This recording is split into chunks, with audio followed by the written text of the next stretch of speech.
about there.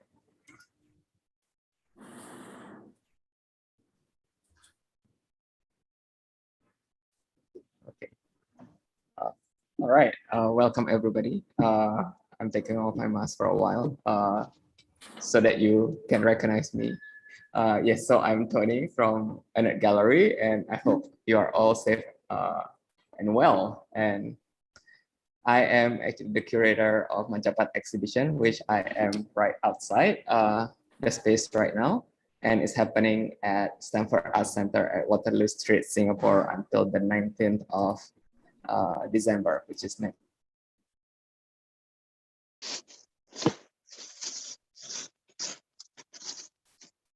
Gallery and Sekar Kaum Foundation, and is supported by National Arts Council Singapore, Embassy of the Republic of Indonesia in Singapore, and Bank Indonesia.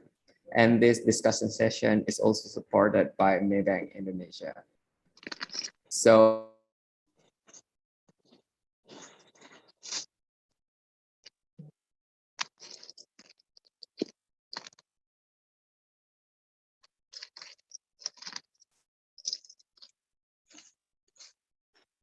as part of our exhibition, we are thinking of like what is next for the next generation. So sorry for the poor bandwidth. Thank you for patience.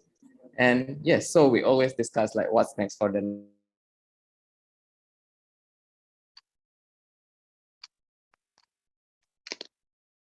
into that. But yes, I would like to welcome Lewa, and Lewa will introduce the session and our panels today. So Lewa, take it away. Thank you, Mas Tony. So, selamat sore, good afternoon, and salam sejahtera, warm greetings to all. Welcome to the talk show Innovating with TUBAN Textiles. So TUBAN is a region in East Java where women still grow cotton, weave it into cloth, which they decorate with an Asian technique called batik. So batik from TUBAN is unique, as you can see behind me, part of that. And also the scarf that I'm wearing. So, but sometimes there's one question if you decide to buy a piece of batik or a piece of ikat or a piece of songket. So what am I going to do with that? What can we do to attract the young generation?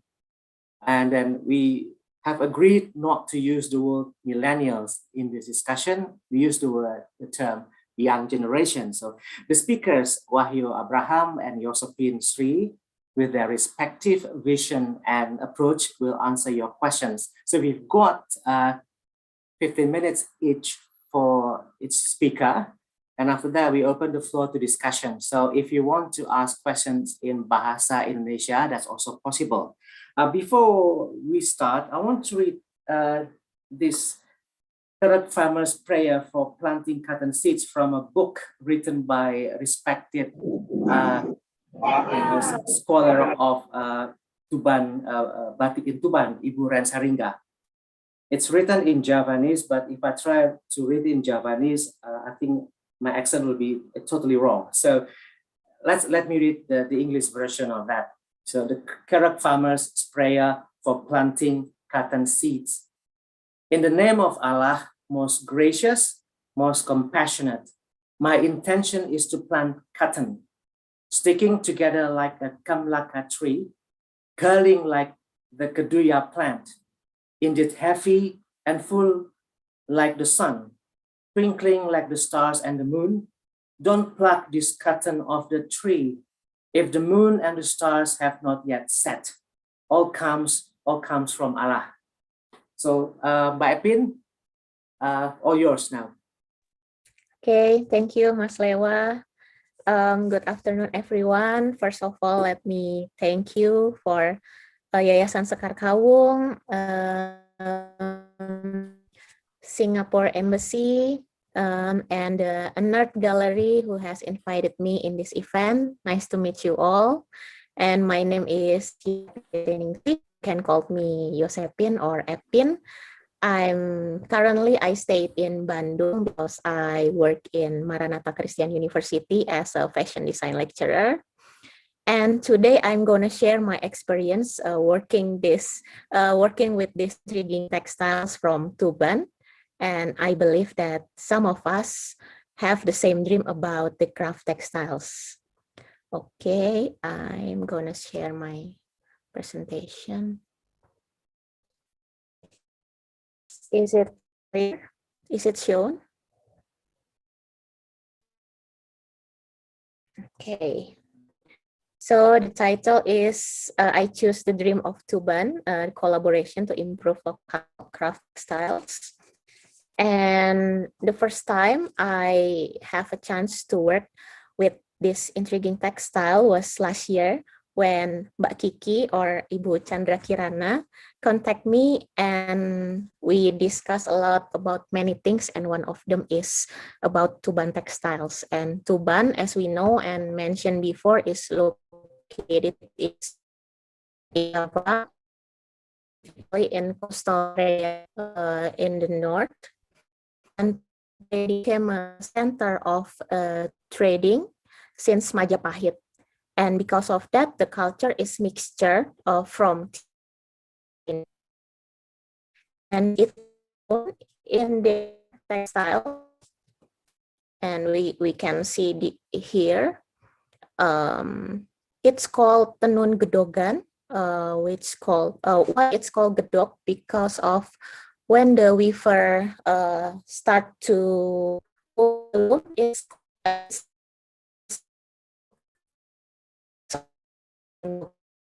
and what still things from this textile is the characteristic is it's thicker than another common, because of the texture that produced from the hand spun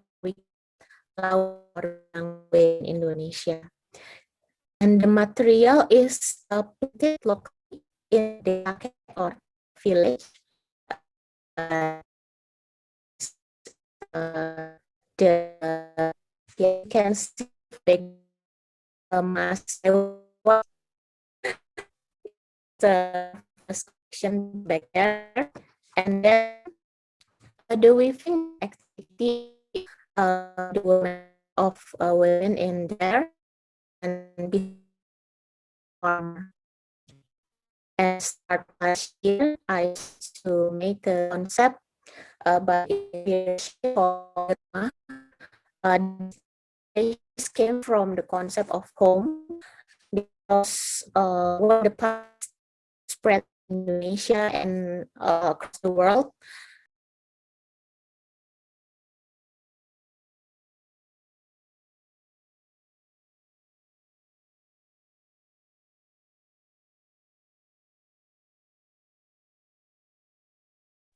hilang kayaknya. I think we've lost a connection. Hello, Mbak Epin. I think she's got problem I with her connection. My camera. Yeah, maybe you turn off your camera. Maybe it's easier. Yeah. Okay. Okay. Yeah. Thank you. Continue with the iteration, right? And inspiration is concept of home. It started when the pandemic began to spread in Indonesia. That make us cannot go everywhere, so we got stuck in our home. And what we do in our home, we start to reunite with our family, with everything, and in this closest place called home. And it is me to the activity like help colleagues, planting, and even crafting. And this is our picture of home atmosphere, mother and daughter, and from care village, and one from the husband. And the keywords I want to show through this inspiration is and craft, and also, and this is the first collections. Besides using the Tuban textile also make it from Nusantara, batik work from Jakarta, but the dominant material is from Tuban. And the pattern shown in this collection is minimalist to reduce the leftover materials, and it looks simple and comfortable to wear. And the shape is borrowed by the Chinese scholar because this collection is made when we celebrate the New Year of a Chinese New Year last year. And this is the details of the collections. It's the gede woven from Tuban. It's called gede. It means the bamboo plated for their walls.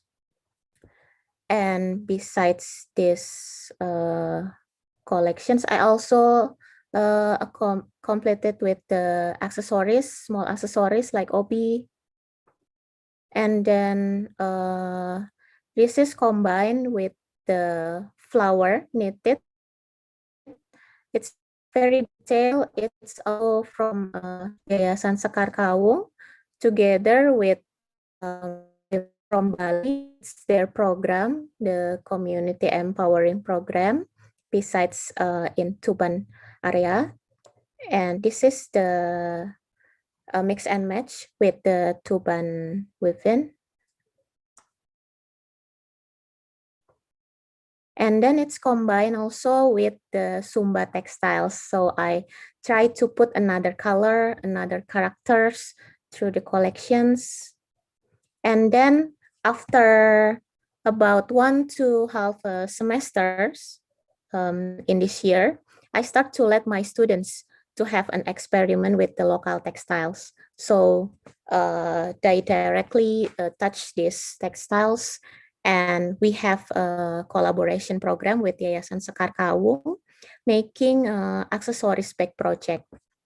And this fifth left designs is by Janessa Angelica, who came here also. And the fifth is from Kirana Putri Kartawijaya. So from these 10 designs, I let Sekar Kawung choose that the students produce by themselves in campus. So it's the hand, the round bag, and the square sketchbook bag. They make this because they like to bring their sketchbook. So they create the concept that they also want to wear it. And then the buckle bag, and then the bags, local stars.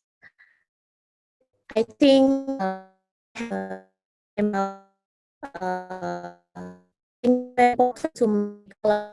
the government, academic, national industry like textile craft, and also media. Because we have our own ability or access partners to something to highlight or to make assets as an important project, like the government, they can put in their main agenda.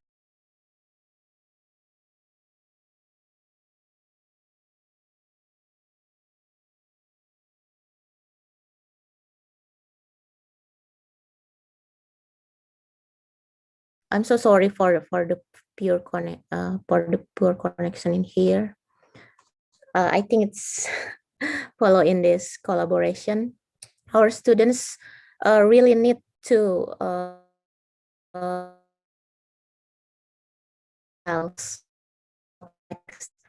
and the industry also, the bigger industry, smaller industry like textile, craft, fashion, and makeup, we can learn together, or we can make the sponsorship by them. And the other important part is the media for the publication and to spread the awareness for these marvelous textiles. And then what is the next? I share a little bit about our experience last month together with the 15 universities in Indonesia. We creating a fashion show together. We collaborate with textile industries. So I think it's a very possible to help the bigger event for Indonesia together with academics, the ministry, and the associations also like Indonesia Fashion Chamber or Jakarta Fashion Week or other parties. We can create a event or and I have a dream that academics who has obligation to create young designers to be more aware to our local textiles that have a richness from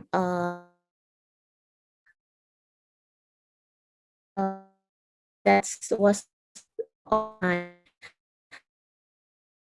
I hope this sharing is helpful for your future experience, and I'm very sorry for my pure connections. Thank you, Sewa. Thank you, Mayapit. Yes, no worries about that the connection. But before I give the floor to Mas Wahyu, let me just read to you all the key points, and then maybe you take down and we can develop later when during the discussion. So the dream of TUBAN, so it's combining different textile from different areas in Indonesia. In your case, TUBAN with Sumba. And you also encourage you being a lecturer, design lecturer. You encourage students to be creative, and you mentioned you show the accessories created by the students, and you emphasize the importance of collaboration, the textile, craft industry, fashion, also media, and you encourage your students also to be aware and look inward and look at the different textile from different regions in Indonesia. So basically, the presentation is about combining the different textiles and creating a piece of art, cloth that collaboration. Actually, collaboration, and clothes that you can wear and simple, comfortable. Yeah, so that's what I could get from your presentation. Yeah, there's a bit of a problem with the connection, but I think we can survive. So now, Mas Wahyu, it's your time now. Hello everyone, but before we start, let me share my screen first.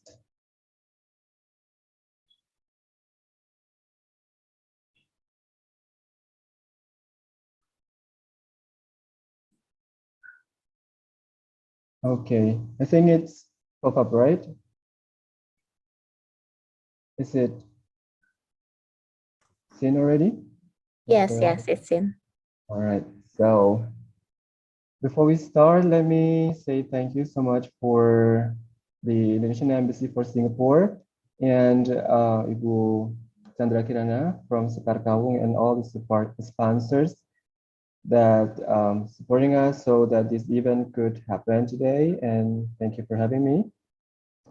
So before I explain about my point of view in doing the noon, let me introduce myself. My name is Wahyu Abraham. I'm a fully designer, like for my life, and I working for international garment manufacturer in a research and development department for almost 10 years now.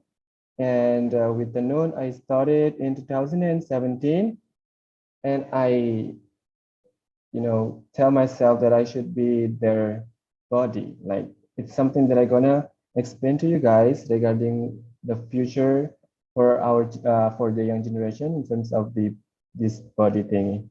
Okay, so let's move on. So this is my recent collaboration with Sekar Kawung. So basically, it started from the thinking on how to giving a body for a great soul. So basically, because I'm a fashion designer, so I kind of thinking that I could be it body, because in my opinion, the wastra is something essential, and it's the important thing of the wastra for me is the meaning, the processes. So it's kind of related to a soul, but it's great soul. So that I think I could, giving myself as a body to present to the generation, like nowadays generation. So the collaboration was Mudo Tresno Wastro. Why? Because, I want to start with the love first, because, when you love something, you will do anything. So basically, it's like reflections of love from the young generation, from their culture. And they sort of wanted to bring their identity into their, daily life. So it's more into like, we are bringing the Tanun into something that we can wear every day, like daily basis. But in this, collaboration, I'm trying to like, pulling the Tanun itself to a, skateboarder costume, if I could say. And I will show you a little bit about the collection in a video form.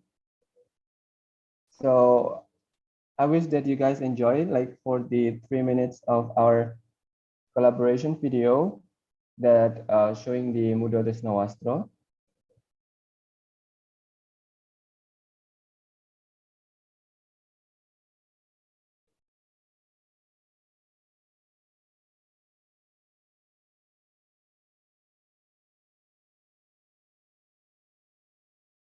So basically here we got 6 outfits, and we are trying to, combining different motifs that made in Tuban. We have 2 looks with the Gedok Tuban and with the batik technique.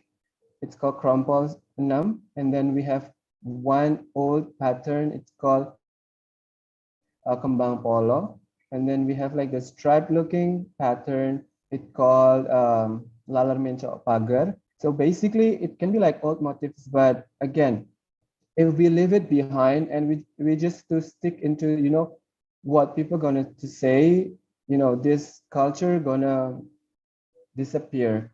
So instead of, I trying to, just introduce this back to the young generation, so that they're more aware that they have something called Tenun Gedok Tuban. So yeah, for now, I'm not really like thinking about how I should, um, thinking about the full meaning of the fabric, but my purpose is to just to introduce it first. So they start loving it, they start learn about it.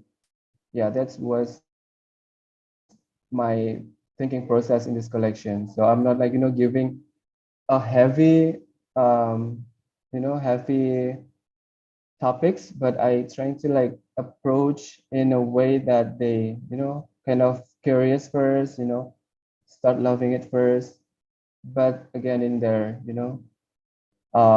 way of dress up. Okay, so you guys could watch the full video in our Instagrams, Karkawung and Wahyu Abraham. So that's all, I guess, because I really wanted to, have a discussion instead of, explaining into like detail, because it's going to be like kind of boring. I really wanted to, answer a question from you guys regarding this, like more into the detail. Thank you so much. Thank you, Mas Wahyu. Very nice presentation. Thank you, Mbak Epin also. Just in case you're wondering what is Tenun Gedok, so as I mentioned earlier, so women in Tuban, East Java, they grow cotton, weave it into cloth, and then they decorate it with motifs in batik technique. So we call it Gedok. So from Mas Wahyu's presentation, key points that we can take note is that how to introduce them to the young generation, make them appealing, so the motives and the meaning will not be lost. And then basically what Wahyu is trying to do is combining different motifs. And then these 3 words, Mudo Tresno Wastro, Could you translate for me, please, Mas Wahyu? What is that? Sorry, I may have missed that. Mudo is it young? Yes, young, and Tresno Tresno is is love, isn't it? love. Yeah. Yes, and Wastro is the traditional cloth. Oh, that's great. Thank you. Thank you. So just like Evelyn earlier, so we're talking about combining different motifs and then make them appealing to the younger generation because they are we need to cultivate interest on Indian textiles to them. So now we open to question and answer. Mas Tony, is that we have half an hour for this? What was the Yes, we do have about half an hour. Okay then. I mean, you can raise your what do you call this one? Press hand or put in the chat. But before allow me to start earlier. These two questions, my question for both of you. So sometimes we are to Wahyu and also to Evelyn. We always confronted with when we try to promote textiles or a baju or a cloth. We are confronted with this question, how to make it affordable. So, but what is affordable now? We want to promote and protect, but on the same time, we are confronted with this, okay, it has to be cheap because otherwise people won't buy it. So yes, maybe you must, by Evelyn first and then Mas Wahyu can answer that question.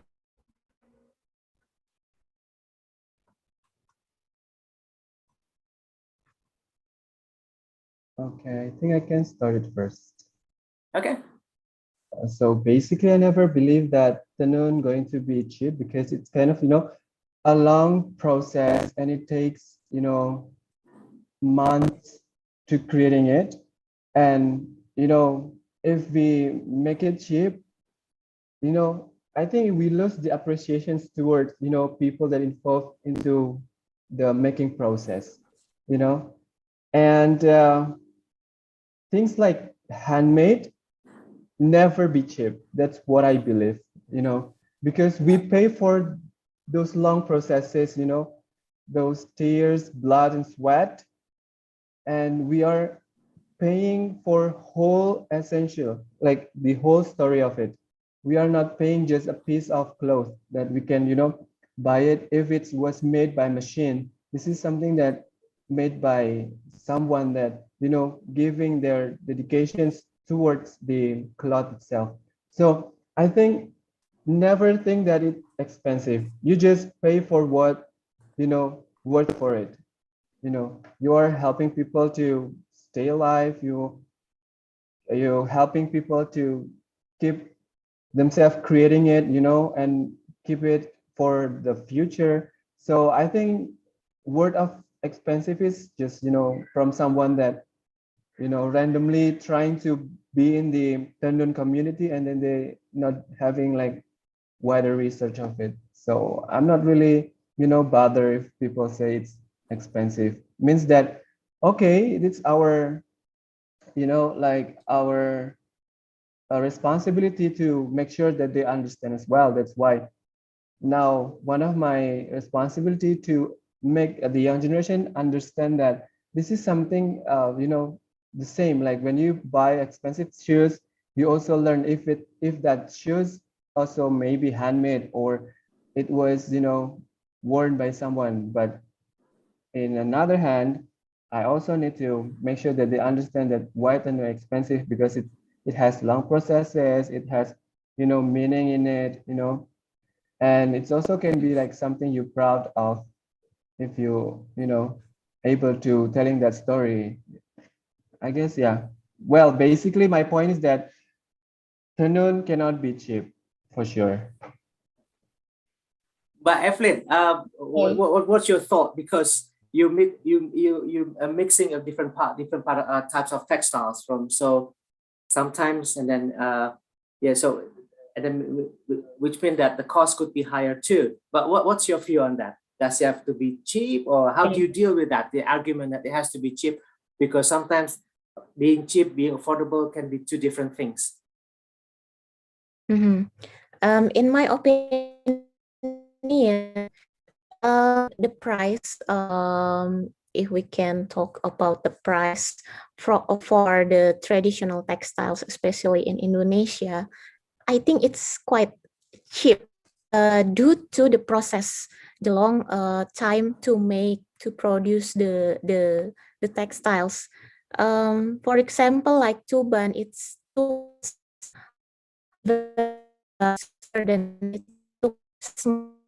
and cost is just maybe a 5 million rupiah. And compared to the other products like fashion products in the well end, it's not as expensive as their product. So I think for the local textiles in Indonesia, I think it's very affordable, and it's our job, media, designers, academics, to share about why it's cost like that, cost maybe until the tens millions because of the process, because of the time that they need to put. And if we create a product like the well brand, we put the explanation, the complete explanation of it. We show who's the maker, who's the crafter. I think it can be cost a lot to sell. Yeah, it can be more expensive, but it's very affordable to the I think the specific market will buy it. I think I guess yeah. Yes, Mas, Yeah. Mas, yes, Sure. yes. So Mas I Wahyu? think the mindset of having, you know, expensive and cheap in traditional cloth also, you know, the background also can be like, you know, we have like, you know, the person that buy the cloth from the weavers, and then they're selling the product in a higher price, right? So this transparency also something that costs, you know, this idea of having price and cheap. So I think what the TUBAN community doing is like more transparent. Like Ibu also telling me, Ibu Chandra, that you know it started from they grown their own cotton, and then they weave the cloth, and then you know in the you know selling stage where they you know give the fabric to the end user. Also it should be in the transparency prices, also can avoid you know the idea of having cheap and expensive cloth. It's just matter of you know how we trying to be more transparent in the selling the cloth itself. As So, Yosefin, as Kak Yosefin said, that it should be, you know, mentioned who's the weavers, and then where's the producer, where the weavers from, and so on and so on, and the story behind it. I think it's also like a little good movement, but apart from that, what I see that we don't have enough young figure that could you know deliver this, because normally the young generations like kind of you know lazy to come to the you know sesepuh, like you know old person, to get the explanations. I think like someone like Maya Safin and maybe the other young generations that could you know explain this in a way that you know okay, like let's study this together. I think it will you know break this stereotype sooner from now on, I guess. let me Like try to encourage people to ask questions. I just throwing names there. Jean, also Jean, and then David Chia and Bapak from Dinas Pariwisata.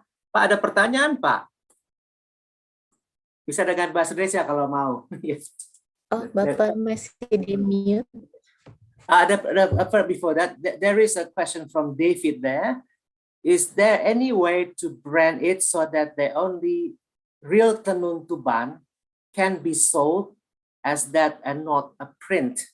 So bagaimana, so that is a way to make sure that we're selling the real thing, because both Mbak Epin and also Mas Wahyu talk about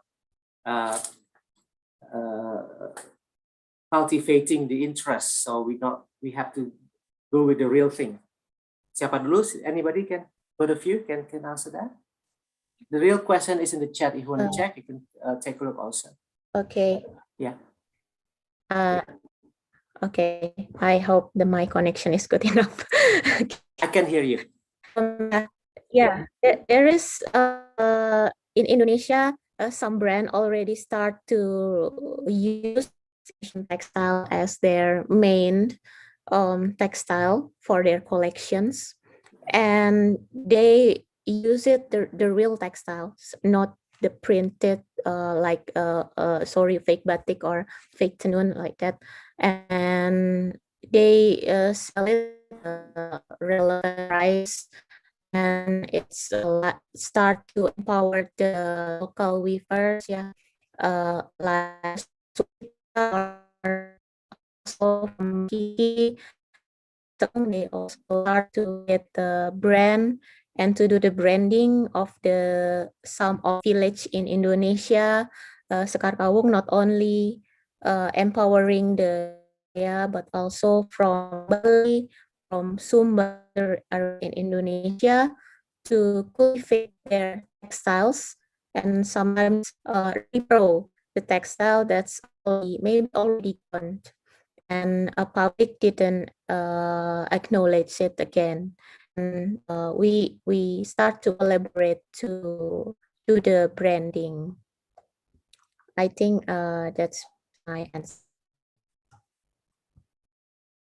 Mas Wahyu, your thought, Okay. please. Okay, so if we talk about tenun and print, it's totally different technique. So when we talk about tenun, it's something that weave. So tenun tuban means like, you know, weave that made in tuban. So if it printed, it cannot be tenun, because again, tenun is the technique in making the cloth. So if someone sell printed fabric with tenun motifs, so maybe yes, they could say that it's tenun tuban motifs, but they better to mention the motif itself, what kind of motif it's that. So it's still, you know, having a education in it, but for me, having a printed fabric with tenun tuban motif, it's not a tenun. So I kind of, you know, want to clarify this in a different, you know, technique of it. Yeah. Okay, so basically, and the strong character is from the material, not only by the visual. Not only we can see, but we can also touch it, and it's become the price also for the clothes. Like tuban, they use what is called the woven, the hand spoon. It's thicker than regular yarn, like in the others textiles in Indonesia. So it's become their plus. So basically, it's easy for tenun tuban because it's woven and then the material is cotton and quite thick, so it's easier to differentiate between the print and the real tuban, ya. Bapak dari Dinas Pariwisata ada pertanyaan nggak kira-kira? Barangkali selamat sore, selamat siang menjelang sore. Kita dari Dinas Pariwisata Kota Medan, tadi saya sudah mengamati beberapa paparan. Sebenarnya dari Sumatera Utara juga tenun-tenun ini juga banyak bahan-bahan dari beberapa istilahnya tanaman-tanaman. Mungkin ya salah satu contoh tenun ulos, ada itu tenun Melayu. Barangkali mungkin nanti kita dari Dinas Pariwisata akan mencoba membuat suatu kegiatan, apakah itu nanti seperti sosialisasi, apa itu kan nanti kita berkolaborasi dengan desainer muda di Kota Medan untuk menjadi salah satu kegiatan ini menjadi referensi bagi kami untuk ke depan, menjadi contoh anak-anak milenial yang begitu kreatif dan inovatif. Saya rasa itu saja dulu, Pak. Okay. Terima Terima kasih, kasih. sir. So from the Bapak from the tourism agency of North Sumatra, so he stressed the importance of collaboration among young designers, young generation, and also to create basically a cooperation to promote, for example, in North Sumatra, it also rich in textile tradition, ulos, and also songket weaving from the Malay community there. Yeah, but Chandra, please, if you got some key points that you'd like to share to complement the presentation, please. Chandra from Yayasan Sekarkaung, which is organizing this event together with Art Gallery in Singapore. Yeah, thank you very much, Lewa. I would like to actually maybe respond to David's question about, is there any way to brand it so that only real tenun tuban can be sold as that and not a print? It's still in very early phases, but we are trying to think along the lines of creating a transparent process, more to be able to deliver provenance. So maybe we will be adapting blockchain technology. The government can also think about this actually, so that we can really follow the textile from the land all the way to the wardrobe, have a transparent value chain, and give credit wherever that is needed. Because it is possible to, like, for example, these hand-woven textiles from TUBAN that are made from homegrown cotton, homespun yarn. All of this is created and planted without with organic input only. But of course, it would be too expensive to be able to apply for certification, etc. But today, I believe that we are already beyond the phase of having to go for certification. If we can harness the use of the Internet of Things and information technology, it is possible to create that. And hopefully we will be able to create a situation whereby in the future, weavers can connect directly to the people who want to wear their cloth. Maybe we could create a process whereby someone who wants to buy from weaver Ibu Sarina, let's say, but wants to be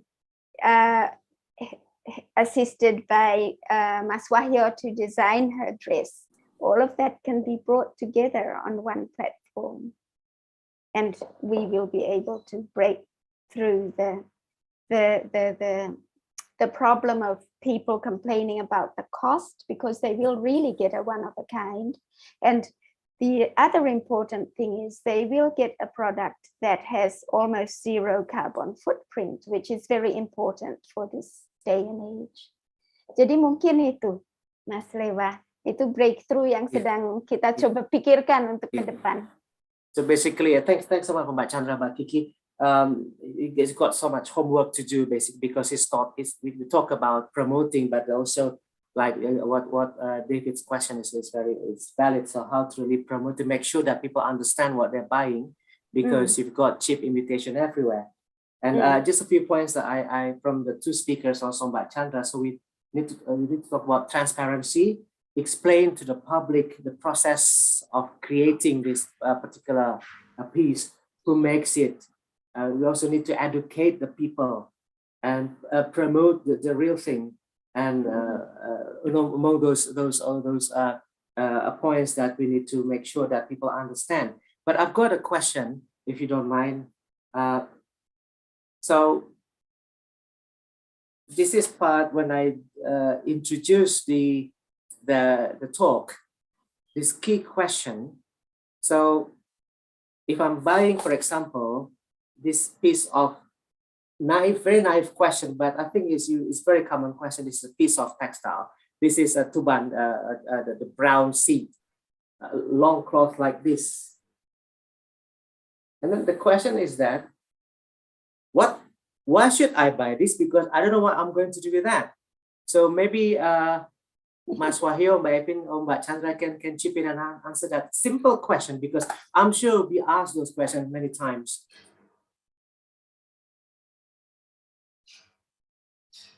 Silakan Mas Wahyu dulu. Ya, boleh Mas Wahyu. So basically the main materials when we are creating the clothing is fabric, right? So when someone come to me and asking me to making a garment out of the noon, I will ask the person like, where are you going to wear it? You know, what kind of mood that you want to present to the audience?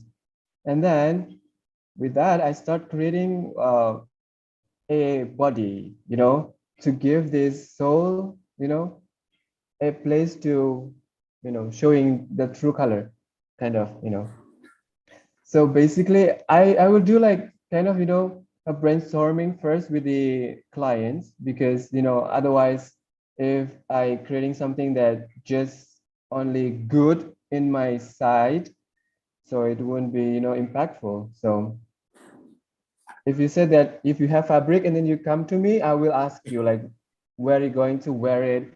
What occasion you will, going to.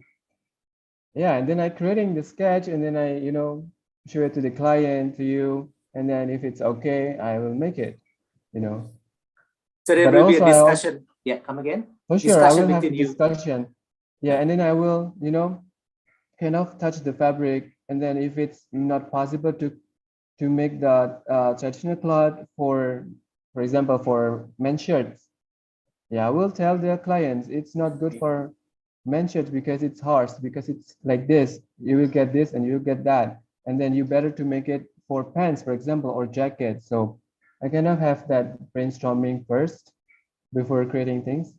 So it's more, presentable, and it's, match with the character of the fabric and the garments. Mbak Epin, what's your thought? Fashion designers do in special textiles, especially like expensive textiles. So besides for fashions, there is also for interior purposes. I ask first for the my clients or everybody who wants to buy these clothes, but they're confused with it. So I ask them, is it for their wear, for they wearing it, or they put it in their home, to display it or something to just enjoy the clothes itself. They don't need to cut it, or they don't need to being able to wear it. So it's depend on the client itself. What's the purpose of their collections? Maybe sometimes they just put it in their closets, and sometimes they open it again and they enjoy again for their friends, for coffee time or tea time with their friends, enjoying their collection of textiles. Yeah, maybe just for enjoyment, to enjoy the process behind the clothes. Okay. Before we continue, Mas Tony, can I check with you what time are we going to end this? Is it about 4 p.m. or maybe 5 or 4:10? Yes. You're the boss. Sure. If we have questions, we can go all the way to 4:10 as well. Okay, 4:10 then. Yes, I'm encourage you to ask questions, because this is very interesting, because this has something to do with preserving the tradition. And then when we did earlier chat with Mas Wahyu dan Mbak Josephine, I think the key questions among others, how to make the cloth affordable, you guys have tried to answer that question. And also not only the oldies who can end up collecting and wearing those clothes. So how to turn them into wearable items appealing to the youngsters, young generation. One quick question while I'm waiting for others to answer question. What about sacred motifs? I think this is also very important. For example, if I've got this in my collection, I'm still learning about textile. I don't know whether they are sacred or not. There's some argument saying that you should not actually cut old pieces and turn it into put into a dress, because it will be kualat. What is kualat, Mbak Chandra? Kualat is what is kualat? I don't Yes, know. maybe. Yeah. So Yeah. maybe you will anger your ancestors by doing so. Yeah. And after that, I will read another question from David. So yes, the sacred motif. How do we treat that? Mbak Epin dulu boleh? Okay. Okay, for secret motifs, first, as a designers or as academics, we must learn first for these textiles, because it's not regular textiles. It's very intriguing and very different. So we must know what's the concept behind the motifs, what for, why the motif is produced, what's the meaning for the village or for the weaver itself. So maybe we can ask first to the weavers. It can be worn by the buyers as their clothes or not. We must confirm first about that. If they allow us to make to the collections, maybe it's for the very special collections like formal, and we not encourage the buyers to cut it through the motif. So we must arrange the cut process, like the square shape. We put it in the obi, or we put it in the kemben, or spatial appearance through the body. Yeah, I think we must coordinate first with the weaver also. Mas Wahyu, yeah. Two different point of view. So if the sacred motif was produced in mass quantity, I definitely going to make cloth out of it. But if the sacred motif only have one, as I ever, before I have this collaboration with Ibu Chandra, and then there is one ponco papat, ya Bu, kalau salah. The one that Setulur papat limau pancer. Limau pancer, and it was only it was the only one. So I like kind of thinking 100 times, will I make a cloth out of it? Because otherwise, if it's gone, or I made mistake when I cut the fabric, so people cannot duplicate that sacred motif again for another next production process. So if the fabric only one, I won't cut it. But if the sacred motif produced in mass quantity, I will use it, because the purpose to creating a cloth out of the tenun motifs, I mean like the tenun itself, to promote again to the young generation, no matter they will love it or not, but we just deliver the message first. If they like it, they will learn the meaning of it. So that's depend. If it's only one, so let keep it, so that people can duplicate it. So then if it's already in stock again, and then we can produce in cloth, and then we deliver to the market. Thank you. That's what I think. Yeah. I've got another question from David, but I'm gonna ask Mbak Chandra perhaps to help answer this question. So you may also check the chat. Are there any contemporary new motifs that the younger generation can better identify with, apart from contemporary fashion design, so that younger generation don't think that they only belong to the old people like me? Yeah. This is a very, very interesting question, actually. Ancient motifs sometimes can be very contemporary. Like, for example, that motif of the batik titik tutul behind you, Lewa, the red one with the white dots. Yes, that is very, very old. That probably goes back to the 12th century when batik started being used in Tuban, but the actual traditional original motif was woven into the textile using a socket technique. So it's a very, very old motif, but it's also very young. It's timeless. So I think this question of contemporary new motifs is more about being part of the creation process from birth. That's a very important thing we need to pay attention to with younger people, so that they feel that they are not only being, given something that is already final.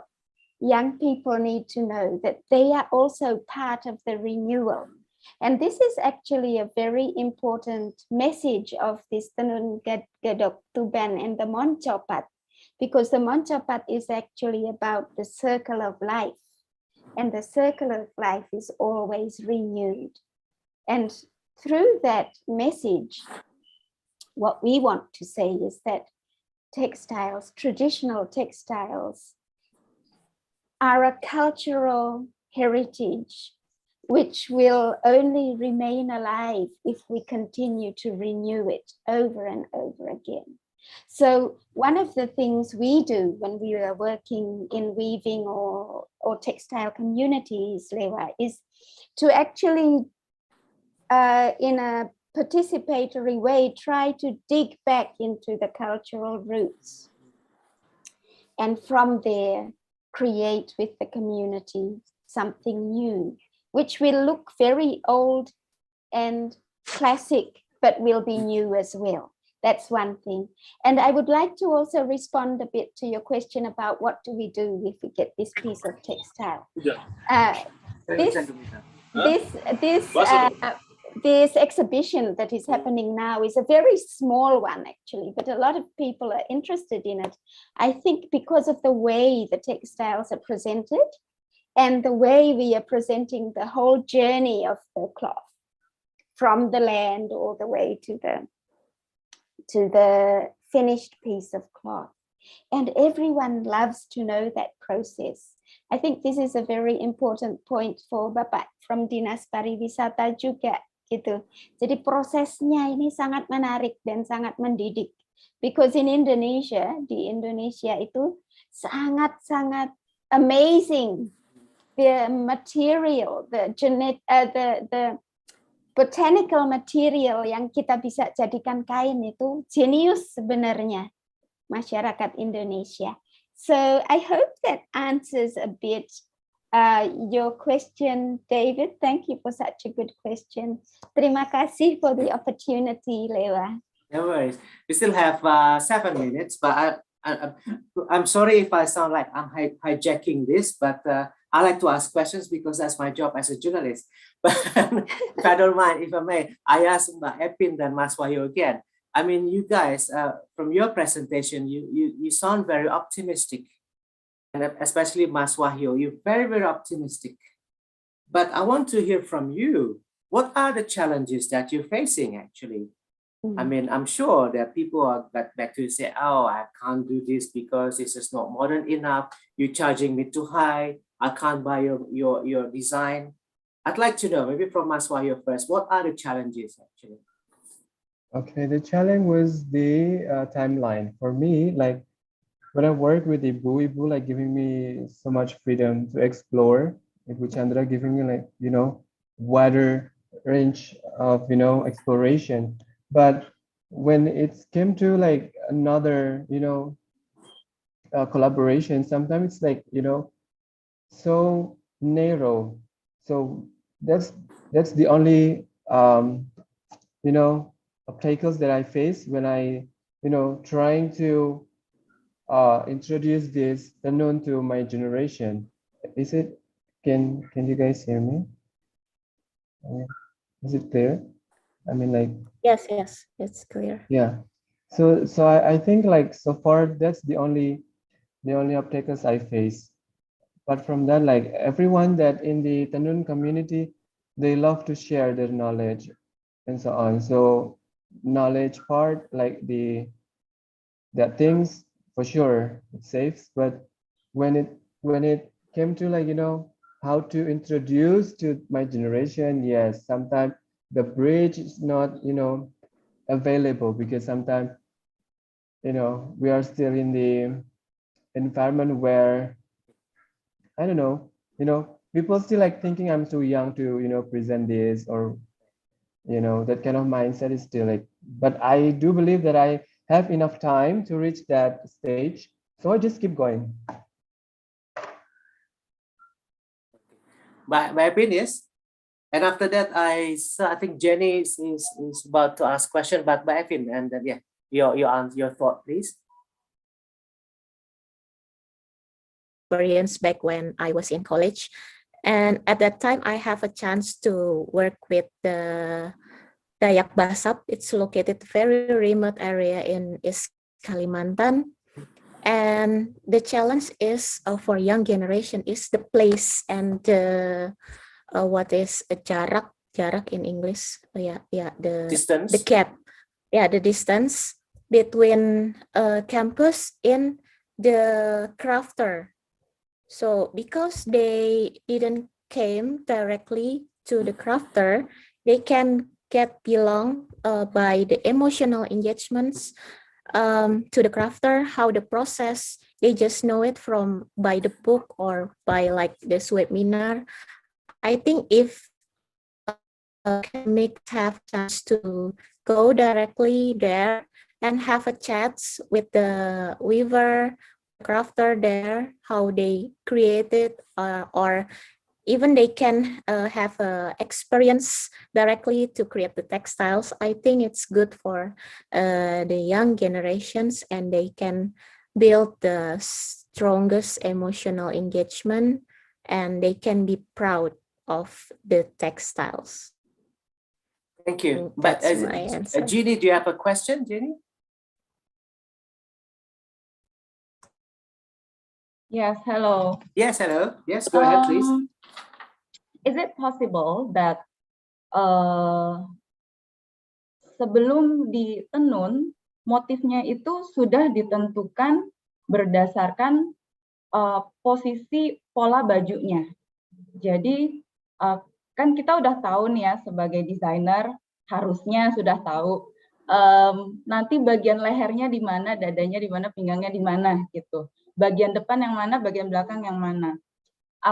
Terlebih lagi kalau bisa polanya zero waste, jadi tidak meninggalkan sisa kain. Nah itu kan udah kayak puzzle, benar-benar harus pas mana yang badan depan, badan belakang, kemudian sleeve-nya.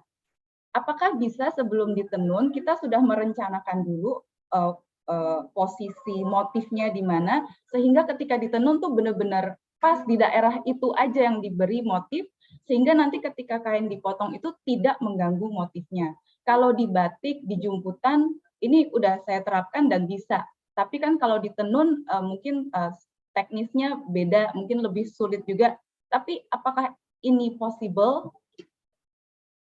So this is a very technical question, very hard to translate, but basically Jenny was asking, is it possible to pre-design a piece of cloth? So when they turn it into a dress, they already can map out the design easily, where to put certain motif and so on. Yeah, is that the question, yeah? Yes, thank you. Okay, thank you. Silakan. Go ahead. Maybe I'll try to answer that one. Okay, Mbak Chandra. Yeah, karena saya lebih banyak bekerja dengan penenun. Gitu ya. Untuk tenun-tenun tertentu sangat bisa. It's very possible for particular tenun. For example, with tenun ikat, that is possible. Also in East Sumba for tenun pahikung, it may be possible as long as you have a very not really possible in the sense that where you put the collar or where you put the sleeve or where you put the front, but you can create particular sizes of panels of motifs in pahikung. And I think the same concept would be the same for songket. Whereas with tenun ikat, you can actually you know, because with tenun ikat, you create a canvas made from the thread in a sense, and then you can actually draw where you want everything. Gitu. Gitu Mbak Jenny. Jelas kah? Maybe Epin, and with batik it's very possible as well. Maybe Epin and Mbak Epin and Mas Wahya would like to add. Okay, so what I learned from Tanun, especially ikat. So basically, the motif was tied before and then dyed before it weave, right? So I think it would be difficult to, you know, placing the panels before it weaved, because the different the differs of the motif when it's tied, it's the uniqueness of the ikat itself. I mean, like, yeah, but to if the purpose was to, you know, make it zero waste or stuff, so we can play around with the pattern, maybe just square pattern, you know, just giving a notch, not really, you know, cut it into like, you know, proper armhole. So yeah, we can play towards the pattern if we are focusing on sustainability. But if it's you know, means to have like, you know, certain block pattern that, you know, weaved, and after that we just cut it following the line, I think it's going to be difficult, and as well as it's also still giving the waste. But if we, you know, focusing on zero waste, yeah, definitely we can, you know, just doing a simple square, you know, or drapey pattern stuff. So it's just dependent on the purpose, I guess. Mbak Epin, quick answer before we end this. Aku nambahin. Aku nambahin sedikit in bahasa Indonesia saja karena lebih mudah menjawab pertanyaan Mbak Jenny tadi. Dalam tenun itu ada lusi dan pakan ya. Jadi seperti tadi Mbak Kiki jelaskan, in ikat teknik it's very possible ya, especially for the backstrap loom atau tenun yang dibuatnya itu sangat manual ya. Di bahasa Inggris kita bilangnya backstrap loom. Tapi kalau untuk mesin seperti ATBM yang menggunakan mesin yang lebih complicated itu agak sulit. Tapi kalau misalkan desainer mau pesen custom, itu mungkin banget dengan menggunakan backstrap loom ini. Kita bahkan bisa create motif kita sendiri dan minta penenunnya untuk membuatkan untuk special ulat gitu. Jadi sangat mungkin. So basically, what Evelyn says, responding to Jean's question also on Chatra's answer, so it's very possible. Especially for ikat and even for batik also possible, but we need discussion between the customer and the designer on how to create that. I think we come to the end of this very exciting talk show. I really enjoyed moderating it. I come up with one conclusion. One conclusion. It's very short actually. I'm sure you guys have listened to this very carefully. So basically, the message is very clear: reintroducing Indonesian textiles to Indonesians. I think that's a clear message that we should do to make sure that the young generation will appreciate our tradition even more. Maybe next time we can talk about sustainable fashion, but not today. So maybe in the next program we can talk about that and other issues deeper. Now, Mas Tony, I'll hand it back to you, and thank you. Mas Tony.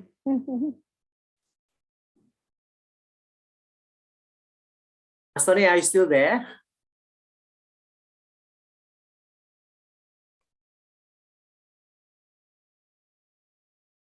It seems we lost Mas Tony. Hi. Oh, it's still there. Okay, you're the boss. Okay. Yes, thank you. I can't go without your permission.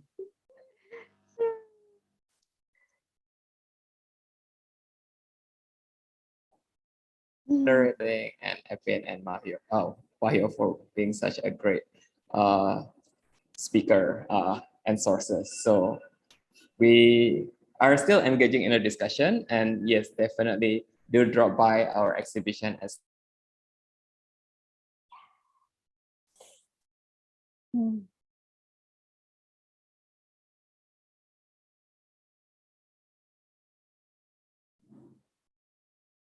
We've lost him again. Yeah, we got a connection problem, but yes, Mas Tony, yes. Yes. Yes, so do drop by our exhibition right here all the way until the 19th at Stanford Arts Center, 155 Waterloo Street, Unit 02-0. Sudah? Thank you. Thank you. Thank you, everyone. Thank you. Thank you. See you Thank you, in Pak the Ilham. Thank you, Pak Ilham. Thank you so Thank much. you Terima kasih, for Pak Ilham. Thank you, everyone. Terima everyone. kasih. Terima kasih. Yeah, bye. Sama-sama, Mas. Terima kasih. Pak Ilham.